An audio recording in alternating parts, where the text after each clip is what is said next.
job.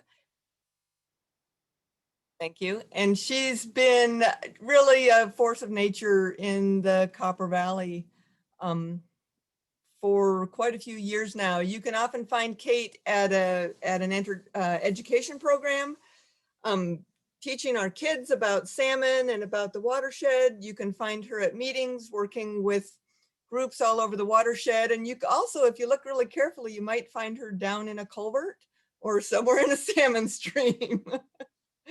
So she is going to tell us about the big picture and then also tell us about some more specific projects. Go ahead, Kate. Great, thanks everybody. I didn't think it would be as intimidating being on a computer, but as I see people keep entering, my heart is still racing. So appreciate you being here. Again, my name is Kate, and I'm the program director here for the Copper River Watershed Project. I have a background in my undergrad degrees in aquatic ecology and spent many years after getting that as an environmental educator, like Robin said. When I transitioned to the Watershed Project just over a decade ago, I started to expand my portfolio of project responsibility to include habitat restoration. I born and raised in Pennsylvania. I actually don't know John, who we heard from earlier, who called in from Pennsylvania. I didn't meet him till Cordova, but I did hail originally from the great state of PA. And came up here for an internship for a few months, and that has turned into 18 years and an investment in helping to protect what I find to be one of the last amazing places that I've seen on this planet. It's a special watershed where people are still able to subsist from the resources here, and there are limited large-scale threats to its integrity. We don't have irrigation, we don't have dams, we don't have large-scale mining going on. But it doesn't mean that this place is guaranteed to stay that way. I've heard it described as like it could be a death of 1,000 cuts. You take a little bit here, change something over here, but all of those add up because the watershed is completely interconnected through the flow of the water from the headwaters down through the tributaries and streams, ultimately into the Copper River where it drains out into the Gulf of Alaska. And so it was natural for me to want to end up working for an organization like the Watershed Project to try to help limit those tiny cuts and keep it intact and functioning. So I'm going to pause here real quick to go to, whoops.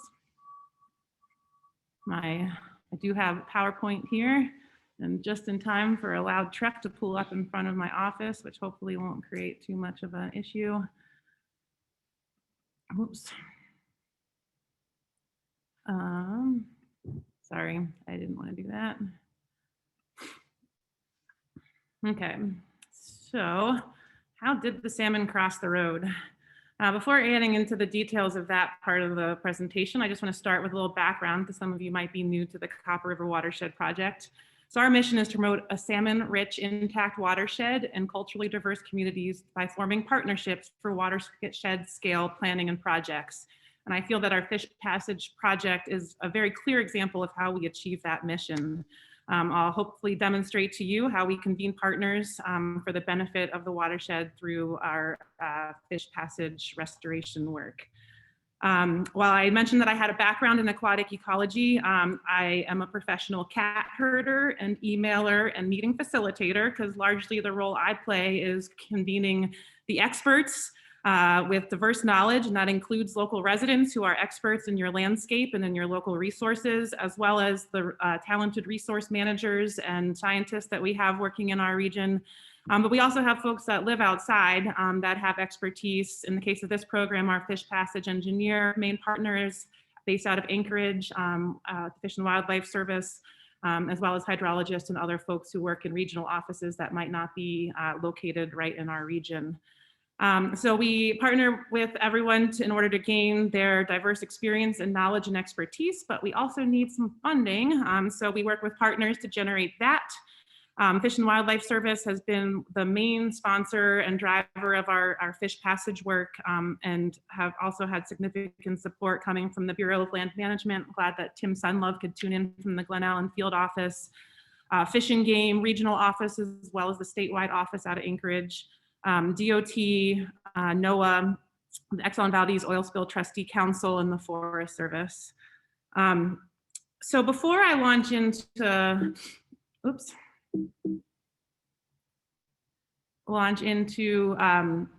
the fish passage work, I'd like to just pause, make sure we all enter this conversation with the same understanding and agreement on salmon in a watershed.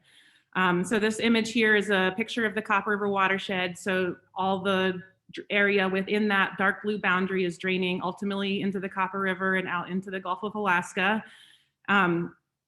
And salmon need this entire landscape in order to live their life cycles. They are hatched in freshwater systems, rear for a few years. I want to emphasize that point that king, coho, and sockeye salmon in particular will spend 2, 3, 4, sometimes even 5 years in a freshwater system as a juvenile salmon fry before they start their migration out to the ocean. Then they will head out to the giant buffet in the ocean, get big, and then I like to think of it as magic, will find their way back to their home streams to perpetuate the life cycle, spawn, die, and feed the next generation of eggs. So again, it takes that entire intact region and accessibility and mobility to move between all of these systems and to support that life cycle. And again, just emphasize that those juvenile fish are living multiple years in fresh water before they make their journey out to the ocean. I don't want to discount that there are a lot of other organisms, like us included, that depend on that intact watershed. Salmon tend to be the poster child. They're very important to the cultures, to the lifestyles, and to the economies of our region. But there's other resident and migrating fish, and then macroinvertebrates, even smaller than the juvenile fish and even more frequently forgotten, but a very important part of the food web within our aquatic ecosystems. So when I came up here to Alaska for the first time, I was just blown away, especially moving to Cordova and the Copper River Delta, to see the mouth of a river that wasn't channelized, that wasn't contained to a single outlet. And it was an area that was still functioning as it had, for the most part, minus culverts, for forever. And so there are a lot of areas in our country and beyond that had similar abilities to harvest and sustain their communities and their lifestyles and their cultures through the harvest of salmon. But that's become history for a lot of other areas. And so I became motivated with the commitment to try to make a difference and be proactive in preventing the loss of these salmon runs and the loss of that lifestyle and way of life that so many depend upon. So with that, I'll transition into how salmon cross the road. So culverts. So there's a few ways that culverts can affect salmon. This first image is an example of what happens in a lot of our culverts here, is they're placed in a way where there's pretty minimal water flow a lot of the time going through them. So that makes passing through these culverts tricky if you're an aquatic species and there's not enough water in there. Sometimes the water passes through quite turbulently, and that can also be challenging for fish to migrate through. So it can stop fish from being able to access the habitat that is upstream of the crossing. Some of our culverts have what we would call a perch, where the level of the stream is significantly lower than the outlet of the culvert.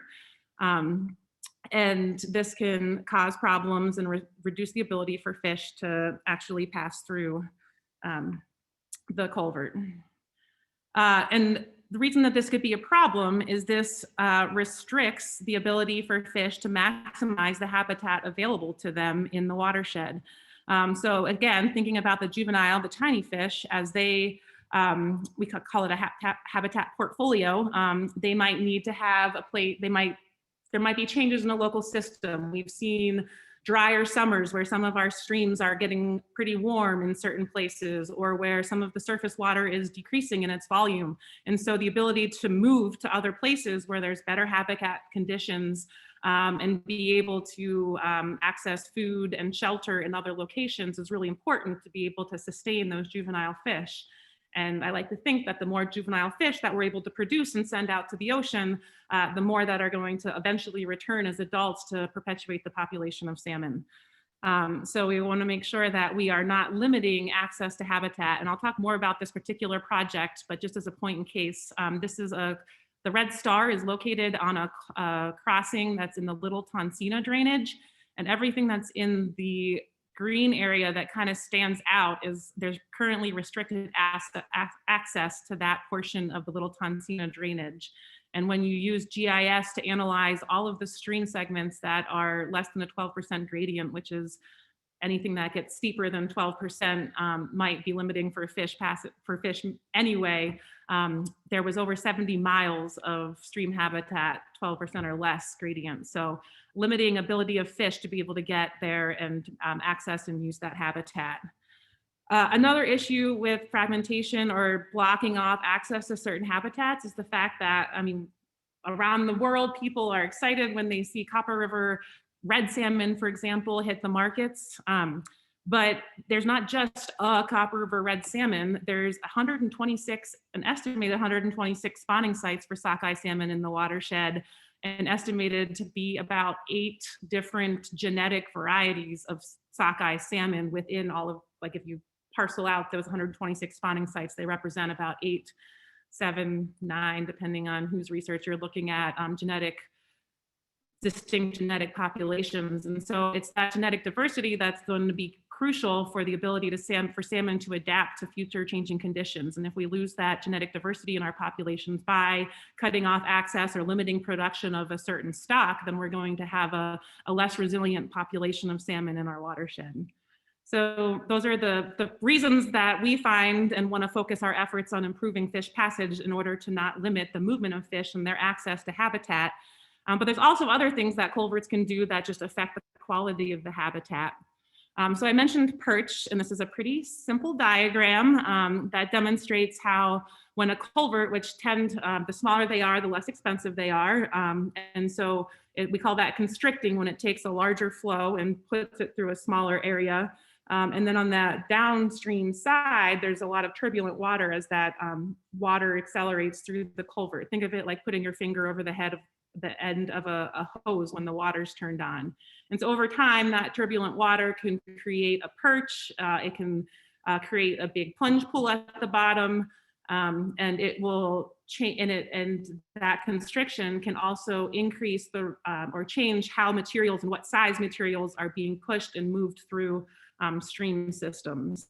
It's hard to fully capture this in pictures when you're standing on the road or in the stream. So I've shared an example of just a site assessment done by our habitat restoration biologist, Kirsty, from one of our sites out here in the Copper River Highway.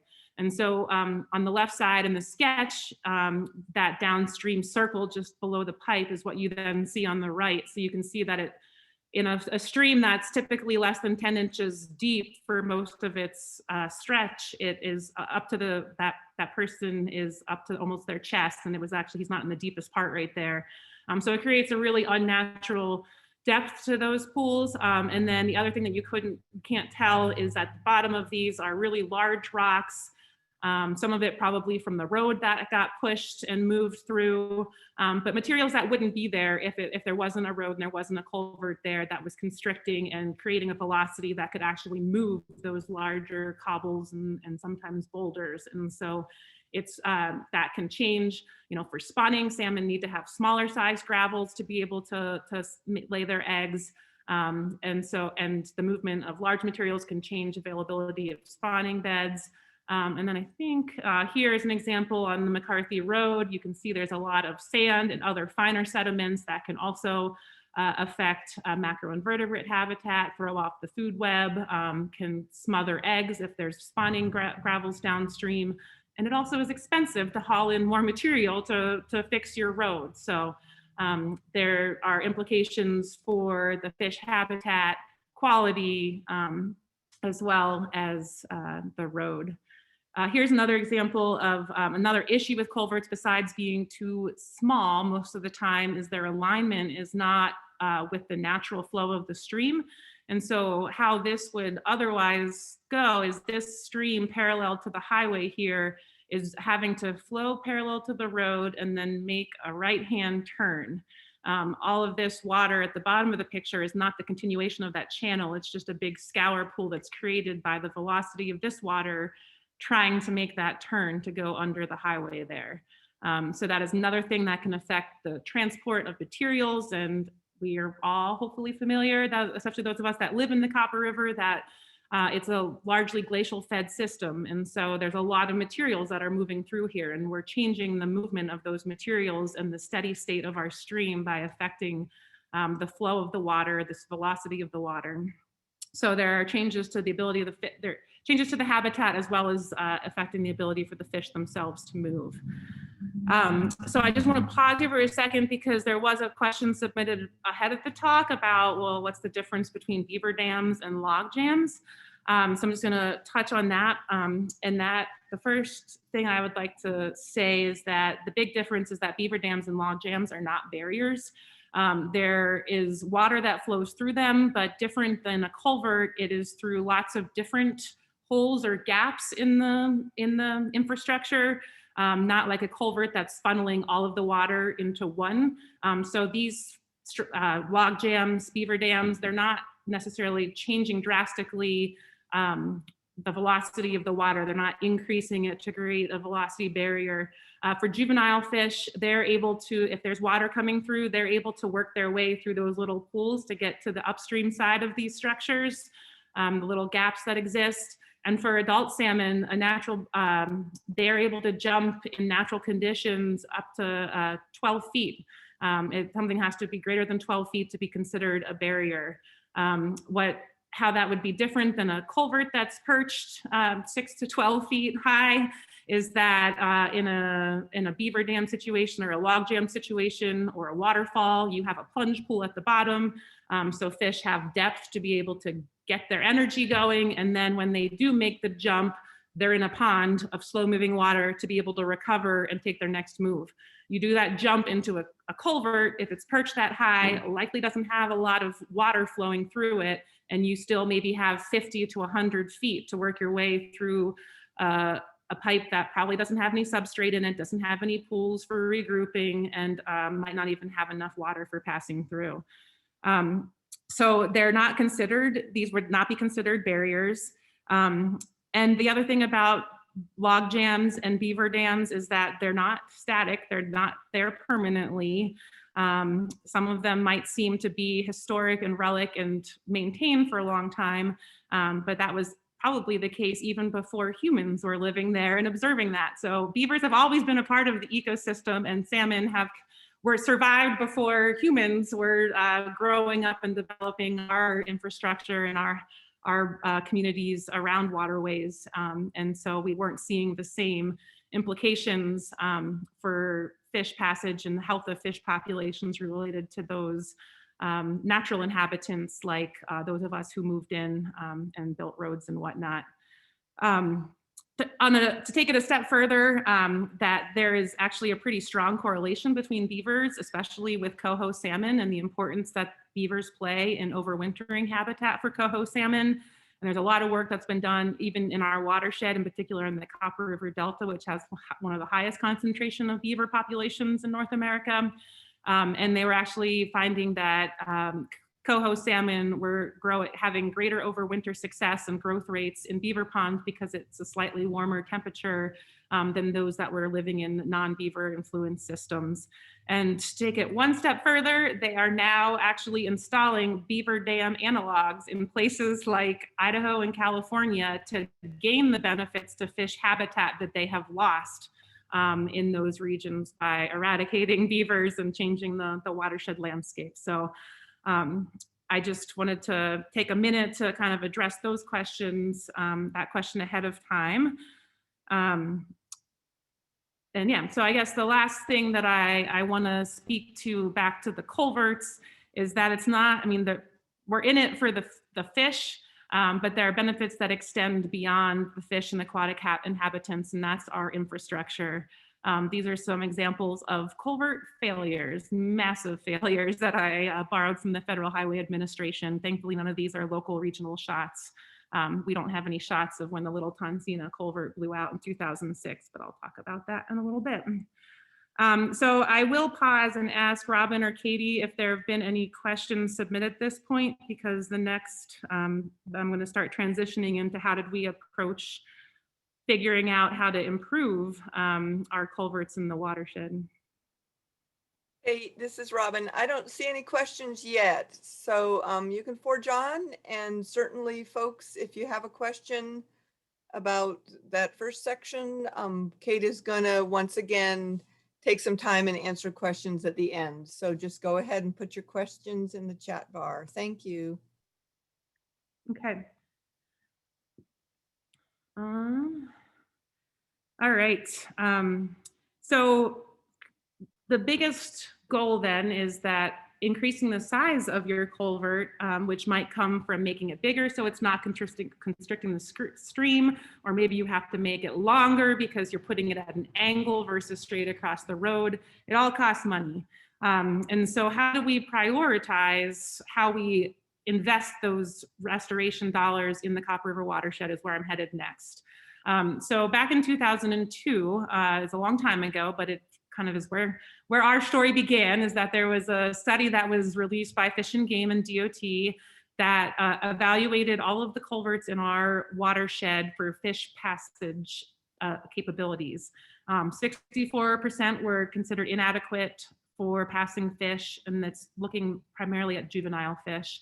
32% required additional information, and 4% were considered great. And that was a little alarming and overwhelming. And there were some regional stakeholder meetings occurring in the region at that time.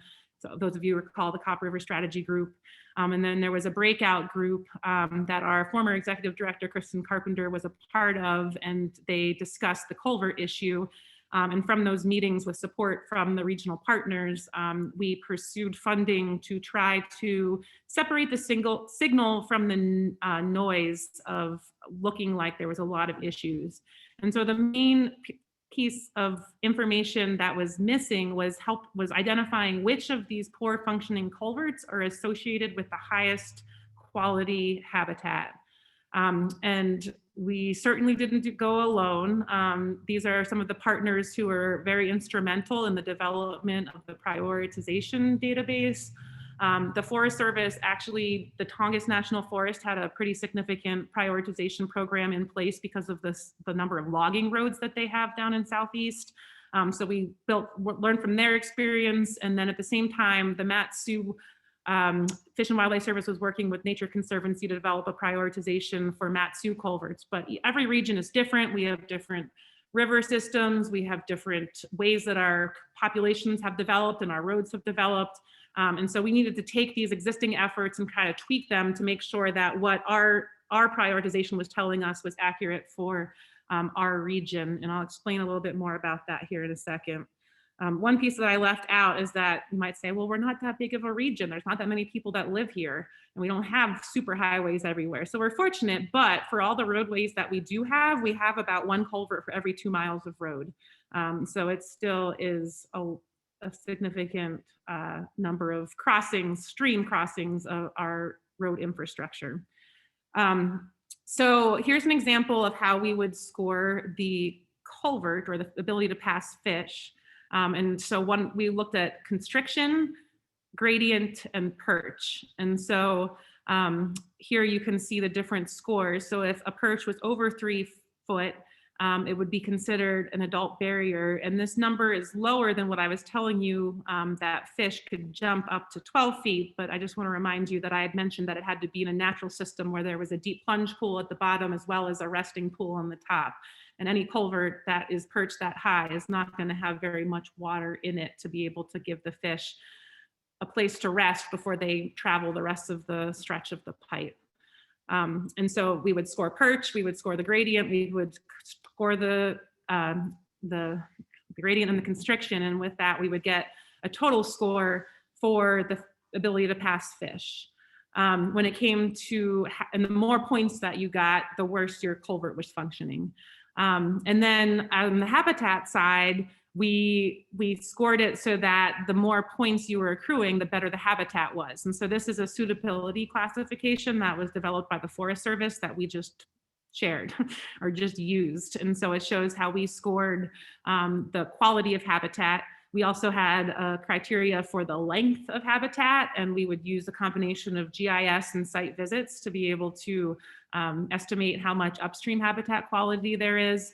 And then the fish that are known to live in the stream, And for that, we did minnow trapping. We referred to some of the research by James Kari and Dr. Kari and Atna for the traditional history of salmon and knowing where salmon and fish were from that document, and then worked with other local knowledge and research that other agencies had done to help.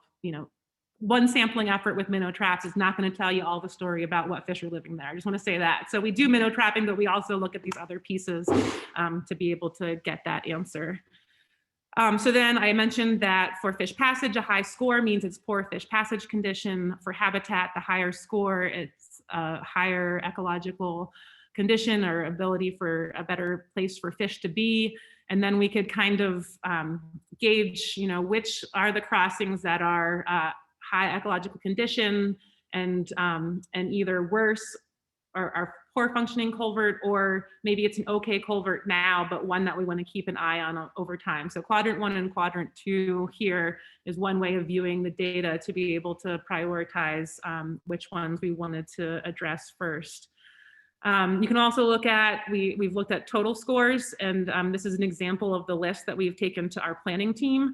And our planning team includes private landowners in the region, as well as all the resource agency partners that I had mentioned before. And we convene typically once a year via teleconference, especially when we were doing, it took 6 or 7 field seasons to be able to populate the 196 crossings that we have in our database that were identified on potential fish streams. But then we would meet to discuss the scores. Do these look accurate? Is there a stream or a tributary that's missing that you think should be here? And then based on this information, which ones do you think are the greatest priority? And so here you can see for the Copper Basin, some of the highest priority crossings that are on our list. And I will talk about number 1, Little Tonsina, and number 2, Crystal Creek for you, because those two are actively in process of being redesigned and have funding for almost complete funding for replacement. All of this data is available in an online mapper. The Fish and Game does have a fish passage database for the whole state, and we have similar information in ours, but then also added all of the habitat data that we were collecting and adding to the story, and then site photos, and it looks like this currently. Might be changing a little bit because we're working on fine-tuning some of the search criteria and other things to make it a little bit even more user-friendly. But a Copper Basin fellow, Gabe McMahon, who used to work for EcoTrust, helped to build this awesome mapper. And since he's moved out of state and on to other jobs, has continued to be a great resource and help us out over the years. He never ignores an email when I'm, yay, I have a question. So it's great.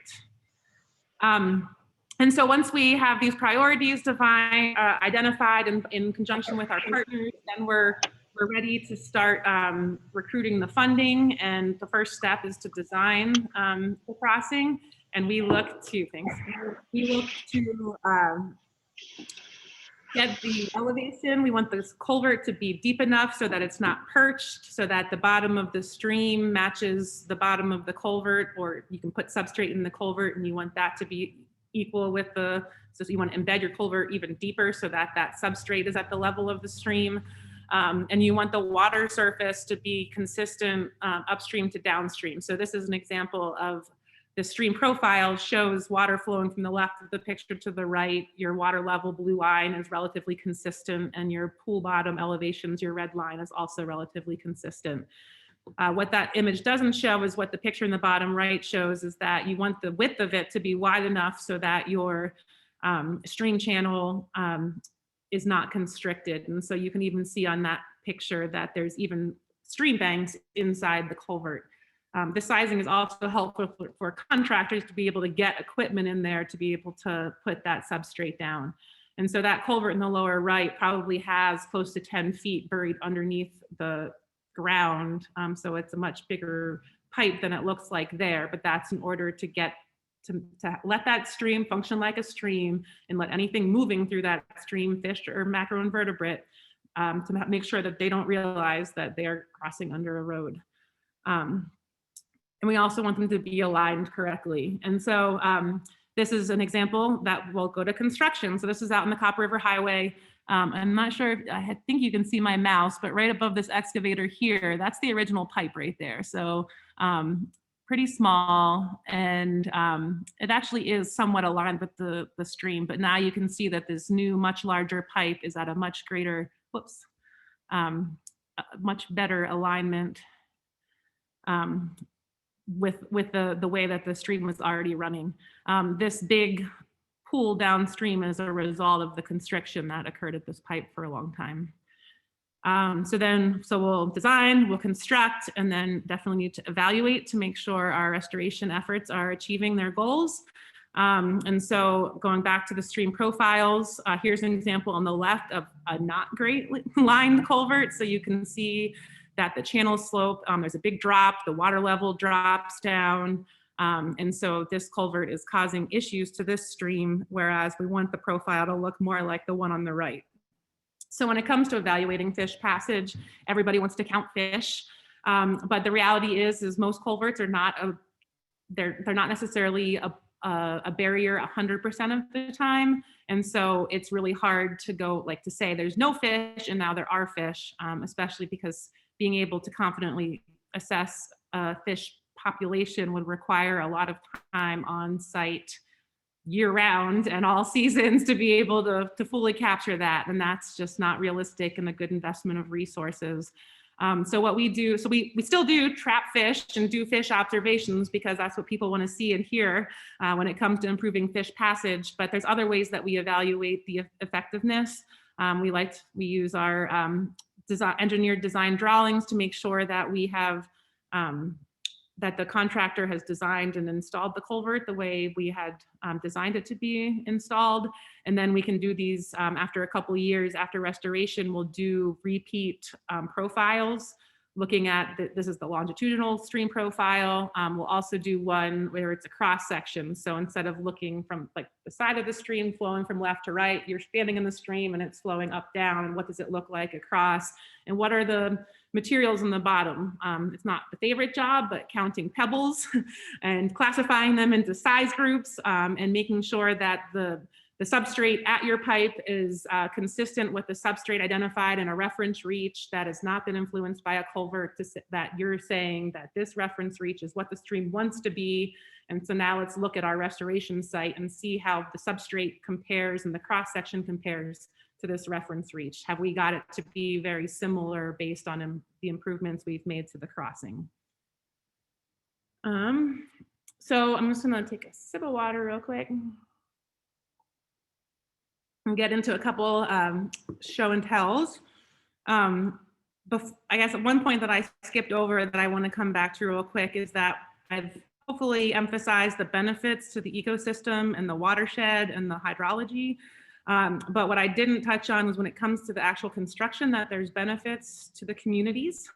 So I was reminded by this particular project on the screen, because this Little Tonsina crossing was actually something that we found when we were in the field doing surveys, but this was an old roadbed that it was the old tote cutoff. And when the tote cutoff was rerouted, this was decommissioned, but these culverts in the upper left remained. So we connected with the Chinook Tribal Council and worked with them and Fish and Wildlife Service to get funding to then be able to hire a local contractor, and knew that through working with the Chinook Tribal Council that this was a place where there was a popular place to go Arctic grayling fishing by the community, and so that they wanted to be able to maintain access with ATVs in this area. And so what you see in the lower right is that we were able to remove those two culverts and put in an armored crossing so that the material in the bottom is stable and strong, so that small machines could go through without great disturbance to the substrate or those rocks in the bottom, and that it would not, and most of the time, all of the time, there was always going to be flow of water upstream to downstream, that there was no barriers anymore. It was a channel that was made a little extra hardened to support the ATV traffic, but to allow for the free flowing movement of the stream there. And we were able to hire a local contractor, and so not only do these restoration projects help bring funding and jobs to the local community, but there was a study in the University of Oregon that found that these benefits accrue as they can through a multiplier effect. So, the contractor gets paid. Maybe they're not even a contractor that works in the region, so they have to put up their employees doing the work in local lodging, or they're shopping in local stores, or purchasing gas for their project while they're there. And in University of Oregon, they were finding for every $1 million invested, an additional 1.4 to 2.4 economic output was generated to benefit the local community. Granted, Oregon has different population density than Alaska, but I do believe that there are benefits. We were fortunate for our organization that we had three projects under construction this past summer. And so when a lot of nonprofits and organizations were wondering what they were going to be doing during the global pandemic, restoration construction is a COVID-friendly activity. We were able to hire, we had a local contractor who hired a bunch of local people, 3 of them former Cordova grads who were paying their way through college, who were on the job this summer for 2.5 months, building 3 new culverts and installing them on the Copper River Highway. They've got money in their pocket. Maybe they'll go buy a Copper River fleece, or they'll spend it in the grocery store. So it does help contribute to the local economy, in addition to the benefits to the resources. Here's another example of a restoration project up in the Copper Basin. This is the Chicosina Pond stream area out on McCarthy Road. I think the only reason it was known as Chicosina Pond is because the road became a dike to the stream. And in the picture on the left is what it was like before restoration. The water in that picture would be flowing from the lower right corner up to the upper left. And so you can see that there was a very large pool that was likely not a natural feature on the upstream side of McCarthy Road. And so there were 2 small pipes that were put there, and that were removed, and you'll see in those other pictures there that there was a much larger culvert that was placed. And unfortunately, I don't have any post-restoration photos. This was a project I was not directly involved in, so I didn't have all of the files on my computer to access. I did include this picture in the upper right just to show how contractors then take equipment into these culverts to be able to put that substrate in and make it look like the stream on the outside of the culvert. So when it comes to sizing the culverts, you're not only sizing it for the stream, but you want to make sure that the people who are going to be installing it have the ability to do what they need to get the materials in. And contractors do not want to lay rock with wheelbarrows. I just want to include this picture from Cordova. This series of photos is because this is, I think you can, especially the middle picture, you can see a good example of what was originally there versus what we were putting in. And so some people might say, well, if you just add more pipes and you're getting more capacity, but at low flows, like you see on the left, your water doesn't know which pipe it should go to in order to concentrate the flow and maintain adequate water levels through the pipes for the fish to move. And so adding more pipes is not fixing the problem. But then anyway, you can see in the end, it needed to be a much wider breadth anyway to be able to capture the full width of the stream at this particular site. And so lastly, we've got some upcoming work, and maybe that's the reason that you tuned into this presentation. So I'm finally getting there. This is the Little Tonsina, and I'll show you that habitat picture again, estimated upstream habitat again. But a quick backstory of this crossing is that in 2006, we had some high water flows in the region due to heavy precipitation events. And the original culvert is there in the upper left photo. It was blasted 100+ yards downstream. And then 2 undersized temporary culverts were installed, and that was like 2006, 2007, and so now we're 2021. So those temporary culverts were not able to be replaced yet, and the main reason is that it's a pretty low priority road. There's no essential services on the other side. It was originally built for a gravel pit, but it is something that is now used with Alyeska Pipeline for access to the pipeline, as well as I know there's neighborhood, and maybe some of you live back that road. So it's not that it's not important, but when you're looking at statewide resources and how DOT needs to prioritize, their resources, this is just not a place that demands as much attention from the infrastructure and emergency access like other parts in either more populated areas or just on higher priority roads that have essential services located on them, because there are access roads to the pipeline north and south of this. So it's not like this road is the only way to get to the pipeline. And so you can see in the lower left picture, that is an example of this crossing during a low flow. So not a lot of water, still moved pretty quickly through the pipes. And then the two pictures on the right are at high flows. So quite turbulent. You can see the water curving in as it picks up speed to go through the pipes. So barrier for adults and juveniles at most flows. And here's that picture again with the site in the red star up at the top. And then everything that looks like it's downstream is actually upstream, just because it's at the bottom of the picture. It's just the way the flow is. That's all upstream habitat, estimated 70 miles for coho and king salmon spawning and rearing. So we have been working with a lot of partners to move this forward.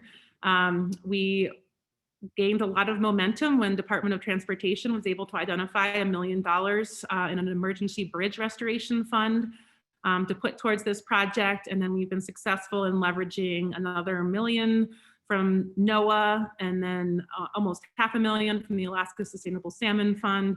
And then Fish and Wildlife Service and BLM have been consistent supporters through it all, getting whatever they can to contribute towards the continued geotechnical and design and survey work for this crossing and to get it to construction. The reason it's so expensive is that the culvert that would be required to span this, it would be huge. It would be more expensive to build the culvert than a bridge. And so we're actually putting a bridge at this site instead of replacing it with culverts, and that makes it a little bit more costly. So we are almost done with the design. By we, I mean DOT is almost done with the design work. The goal is to relocate utilities this summer, and then we hope to go to solicit construction bids this fall, with construction happening next year. There's another high priority restoration project that's in development, and that is the Crystal Creek on McCarthy Road. And this is one that the Watershed Project and their partners had identified was one of the highest priority crossings. But we had submitted a proposal for it, but weren't successful in receiving it because the feedback was, well, it's not the #1 priority, which is Little Tonsina. So the same funding source that didn't fund this one it did give us $1 million for Little Tonsina. So that was great. But we had a proposal, but no money. And then we got wind of a federal land access program funding that came out. And so we approached DOT and Wrangell St. Elias National Park, because the park service is accessed by McCarthy Road. And they were able to use the material that we pulled together, modify it for the format requested by the funding program, and were successful in getting funding. So this is also currently in design. I imagine it's probably going to be 2022 construction as well, but I am not as in the know on the details for this timeline, just because it's primarily DOT and the Park Service working on that one. With that, I just want to take a moment. I mentioned before that I'm a professional cat herder and facilitator, so I am not the expert on the job as far as hydrology and engineering. So I want to give a thanks to Kirsty, who's led a lot of the on-the-ground prioritization surveys and scoring. Heather Hansen and Bill Rice, both from Fish and Wildlife Service, fish habitat engineers, have been incredible supporters of our efforts over the years for fish passage improvement. I mentioned Gabe and his work to help get our mapper online. Kristen Carpenter, our former executive director, who helped to gain the momentum, build the momentum that we're now continuing on fish passage work. And then Jillian, who is the head of the fish passage program with the state of Alaska, has believed in us from the beginning and has helped to invest her time and expertise to get Kirsty on the ground doing the similar type of work that her crews are doing across the state, so that we could prioritize and get survey work done faster for our crossings in the region. And other partners on the list, I've mentioned already that the Park Service and BLM have been, and Fish and Wildlife Service, giving funding as well as expertise. Native Village of EAC helped fund some of the early development of our prioritization and our web mapper. ATNA has granted us access to land for surveys, as has Alyeska Pipeline Service Company, given us access to the right-of-way. We received funding from NOAA. ATRIC staff has helped us in the field with some surveying efforts, and the Forest Service is a crucial partner down here in Cordova, especially on the land that they manage in the Copper River Highway. So sorry, I didn't mean to go forward there, to skip over. Early funding also came from Alaska Conservation Foundation and Department of Environmental Conservation. We have funding now from Alaska Sustainable Salmon Fund for the Little Tonsina crossing.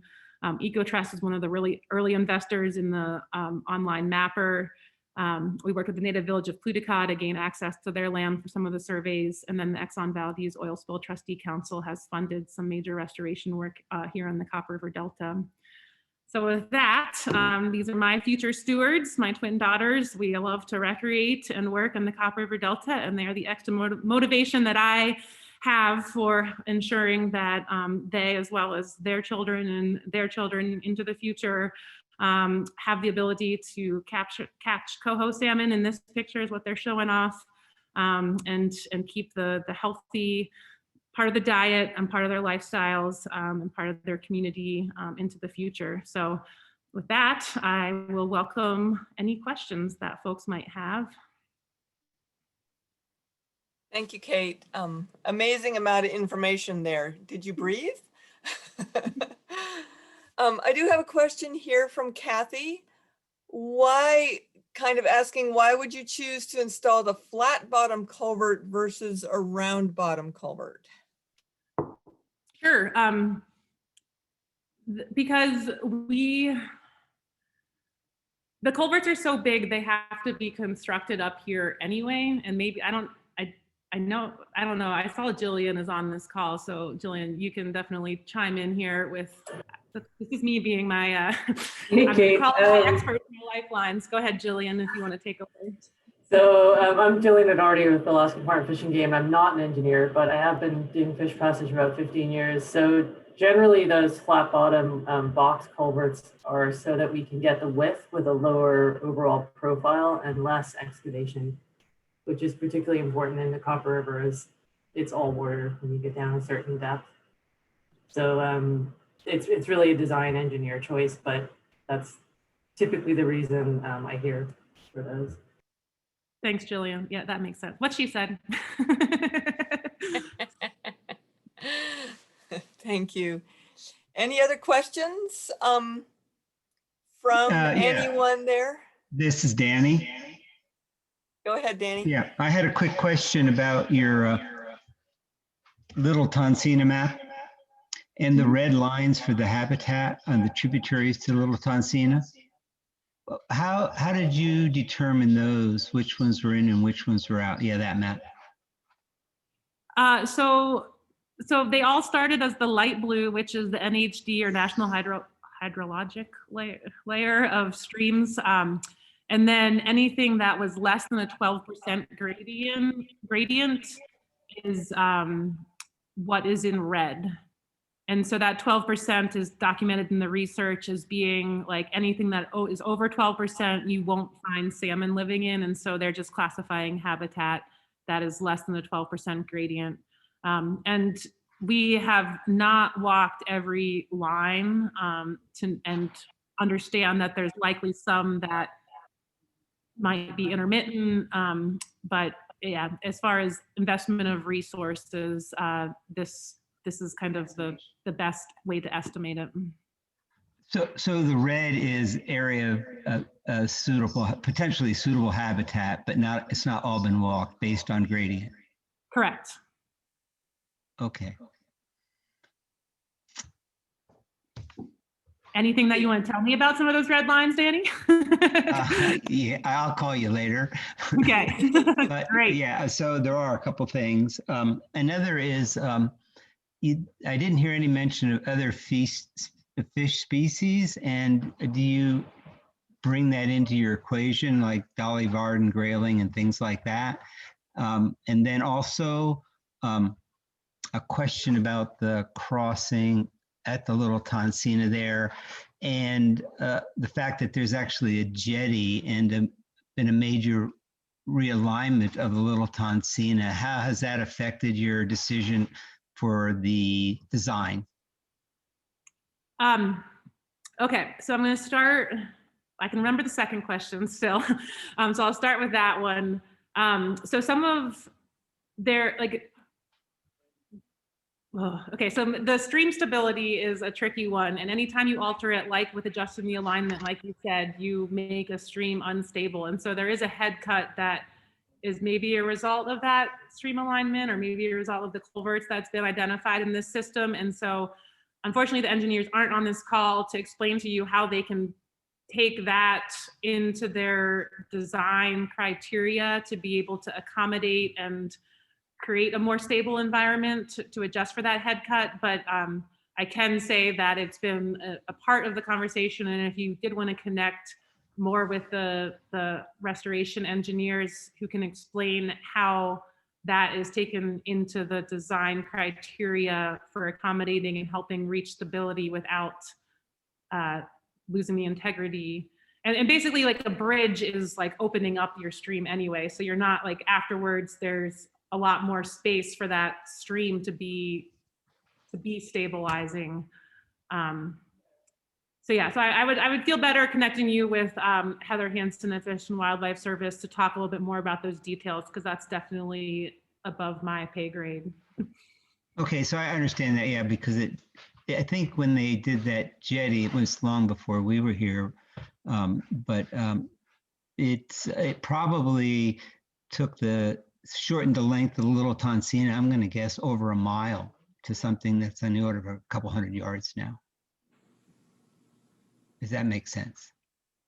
I'm sorry, can you say that again? Someone was trying to give me an answer in the background to be more informed, and I realized it's just that the jetty and diversion of the Little Tonsina right at the confluence reduced the linear miles of the Little Tonsina by over a mile. Gotcha. It was that radical of a change to the stream. That's all. Gotcha. Okay. Yeah, it was a big meandering, and now it was pushed to the side of the highway. Okay, and the other was about the other fish species. Oh yeah, so we are definitely document and identify all the fish species that we can in there. Unfortunately, in the funding game, it's the salmon that are the most popular to contribute to their habitat. We have, especially in rainbow trout streams up in the Copper Basin. I think Chicosna, maybe some of that actually came from Trout Unlimited, and then Crystal Creek on McCarthy Road is definitely a rainbow trout stream. So for those species that have the migratory life cycle that have received the priorities from the managerial side of things, like they are the focal species, but we very much are trying to document and identify all the species that are living there, and the highest score that a crossing can get has to do with multiple species being there. So it gains more credit if there's more use of that habitat by more species. Okay, that's good. Thanks. Yeah, thanks. Thanks, Kate.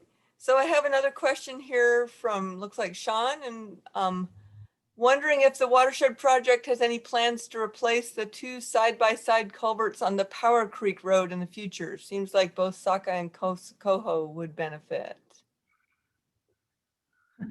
Jillian, no, I'm just kidding. Yeah, so we actually have a design in place, but then it's been a pretty controversial crossing, because some of that upstream habitat some of it is Hatchery Creek, but now a lot of the habitat that's being used is a drainage ditch on Power Creek Road. Also, some of those there was just the work done, I guess it's 2 years ago now, to raise the grade when Power Creek Road blew out. And so we've been kind of waiting for that new work to settle in. And we have just submitted some new data to Jillian, because for some of the measurements, the usual measurements for culverts, they technically don't score too poorly.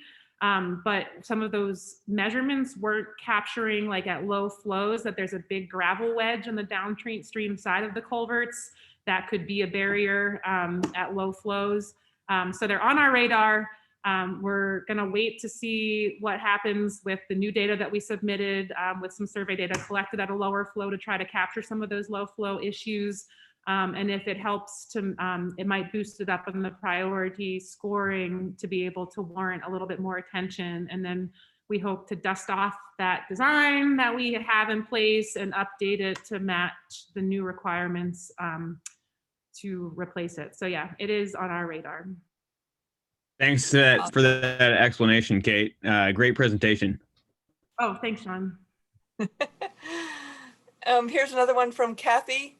Would you say that having less than 12% grade is the defining factor for sustaining successful salmon habitat? I would assume that might be a deal breaker for other fish in the same streams. I'm not sure I fully understand the question. We're not changing habitat gradient to affect habitat for salmon. We're just trying to use that gradient as a way to estimate the how much habitat could be available. So we're not gonna, because yeah, the fish like grayling can live in very high flowing, steep stream systems. Sculpin, other species are very adept in taking advantage of those types of habitats. So we're not doing anything to change the stream gradient. We're just using that 12% as a upper threshold when we're trying to estimate potential habitat associated with crossings. And so please ask more if I was not answering what your question was. She says that's helpful. Thanks for reframing the 12% subject. Yeah. Any other questions? I know that if you have questions that are still just kind of brewing, that Kate would welcome them by email later on too. Kate, am I correct in that? Oh, yes. That is correct. I was just trying to get back to here and I accidentally exited out. Somewhere up here will be, there's her email right there and contact information. Maria says, great job. I will never look at any culvert the same way.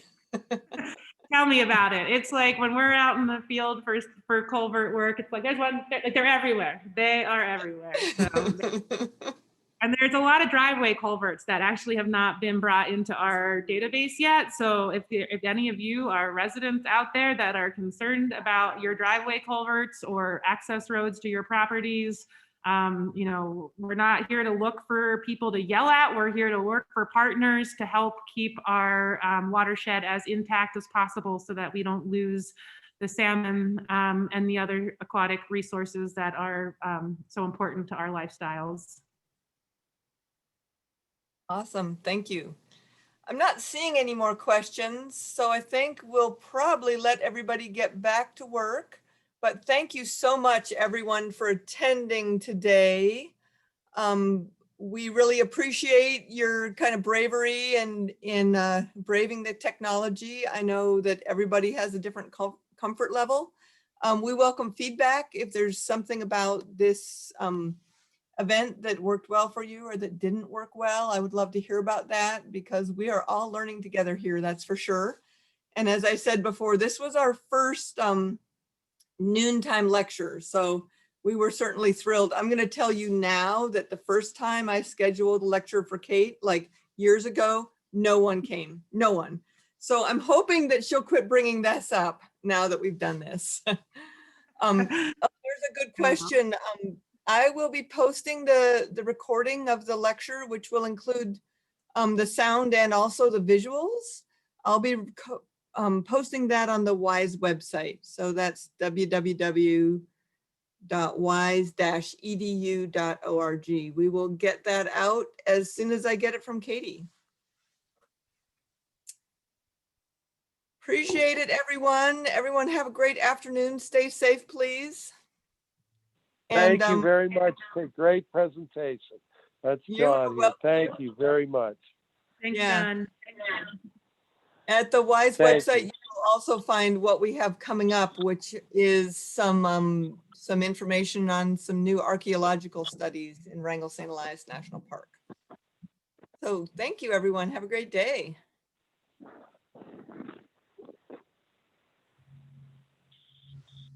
Thanks, Robin. I'm just watching all of the comments on the side.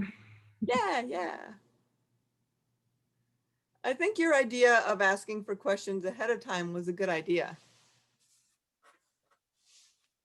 Yeah, because I mean, the whole piece about monitoring in beavers is not a usual part of my my spiel, but it was, yeah, I was definitely curious about it.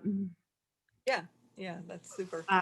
What people wanted to hear about, because I wasn't sure if everyone was going to want to just talk Little Tonsina or what. So, oh, my sister. Hi, Elizabeth Schluter. Oh, she left. Oh no, she's still there. There. Yay. Thanks, sis, for tuning in. She's muted, but Maybe she's not there anymore. maybe she's wandered away to make a sandwich. Well, she's on East Coast time, so she's getting dinner ready. That's right, dinner, yeah. Okay, Well, if you cool. guys are ready, I'm gonna shut this down. Thanks, Katie. Thank you so And much. I will send you the link as soon as it's ready from Zoom. They'll let me know probably in a few hours. Thank you. Robin, is I it okay if wonder- we post it too, or do you want us to just link to you? No, you should post it too, definitely. Okay. I'll send it to both would- of you. I was wondering, I guess Zoom doesn't send it to participants. wonder if No, there's I a get way- the link and then I get the link sent to me and then it gets sent out. But I can give you the participant list. I can download that and send that to you and then you can send it to all the participants, or I can even. Okay, yeah, that's great. Thank you. Okay. Thanks, guys. Have a good All right. weekend. You You too. too. Thank